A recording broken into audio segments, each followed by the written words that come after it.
ఇక డీటెయిల్స్ చూస్తే పార్టీ కేంద్ర కార్యాలయంలోని మాజీ మంత్రి అండ్ పిఎస్సి సభ్యురాలు శ్రీమతి విడుదల రజని ప్రెస్ మీట్ నిర్వహించారు. మిస్సింగ్ అని చెప్పేసి వాళ్ళ పేరెంట్స్ జూన్ 3న అంటే 6 రోజుల కింద అక్కడ ఉన్నటువంటి లోకల్ పోలీస్ స్టేషన్లో ఆ అమ్మాయి మిస్సింగ్ అని చెప్పి కంప్లైంట్ ఇవ్వడం జరిగింది.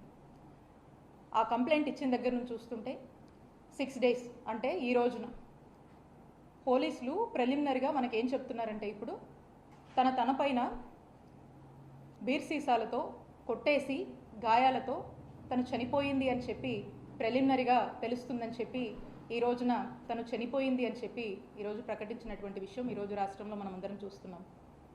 అంటే ఒక్కసారి ఆలోచన చేయండి, 6 రోజుల కింద ఇచ్చినటువంటి కంప్లైంట్ ఆ టైంలో మిస్సింగ్ అని ఒక ఎస్టీ బాలిక ఇంటర్మీడియట్ చదువుతోంది, తను మిస్ అయింది అని చెప్పి బాధతో పోలీస్ స్టేషన్ని అప్రోచ్ చేస్తే పోలీసులు వాళ్ళ యొక్క ఇర్రెస్పాన్సిబుల్ వల్ల వాళ్ళ యొక్క కేర్లెస్నెస్ వల్ల ఈ రోజున 6 రోజుల తర్వాత తిరిగి చూస్తే తను షీఈస్ నో మోర్, తను చనిపోయింది. పోలీసులు కనుక ఇంత శ్రద్ధ పెట్టున్నా, ఒక స్పెషల్ టీమ్స్ని దింపి ఆ మిస్సింగ్ అమ్మాయి కోసం ట్రేస్ చేస్తున్నా ఈ దారుణం జరిగేది కాదేమో. ఈరోజు ఏమాత్రం కూడా పట్టించుకోనటువంటి పరిస్థితుల్లో మనం చూస్తే ఆ అమ్మాయి ప్రాణాలతో లేదు, ఆ ఫ్యామిలీ అమ్మాయిని కోల్పోయింది. I convey my deep condolences to her family members. అంటే ఒక్కసారి ఆలోచన చేయండి, స్పష్టంగా లా అండ్ ఆర్డర్ ఫెయిలియర్. ఇది పోలీసుల ఫెయిలియర్ కాదా అని నేను అడుగుతా ఉన్నాను. ఇప్పుడు ఏమన్నా అడిగితే 100 కారణాలు చెప్తారు, 100 కారణాలు స్టార్ట్ చేస్తారు. ఎందుకు స్టార్ట్ చేస్తారంటే వాళ్ళు ఫెయిల్ అయ్యారు కాబట్టి. ఈ పోలీస్ యొక్క ఫెయిల్యూర్ని కప్పిపుచ్చుకునేందుకు చేసేటువంటి ప్రయత్నంలో భాగంగా అనేక సాకులతో కారణాలతో వాళ్ళు ఇక మొదలు పెడతారు.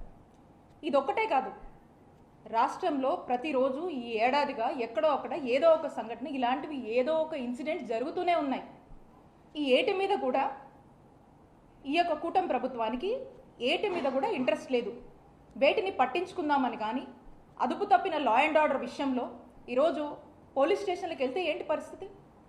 ఈరోజు ఒక కంప్లైంట్ ఇచ్చిన ఒక సామాన్యుడు ఆ కంప్లైంట్ తీసుకోవాలన్నా, ఆ కంప్లైంట్ కన్సిడర్ చేయాలన్నా ప్రతి చోట ఎమ్మెల్యే ఆఫీస్ నుంచి చెప్తే కానీ ఆ పోలీస్ స్టేషన్లో ఆ కంప్లైంట్ని సామాన్య ప్రజలు ఇచ్చేటువంటి ఆ కంప్లైంట్ని కన్సిడర్ చేసే పరిస్థితి లేదు.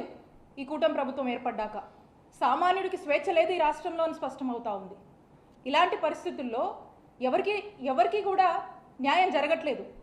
ప్రతి ఒక్కరూ సఫరర్సే, ప్రతి ఒక్కరూ విక్టిమ్స్గా ఈ కూటమి ప్రభుత్వం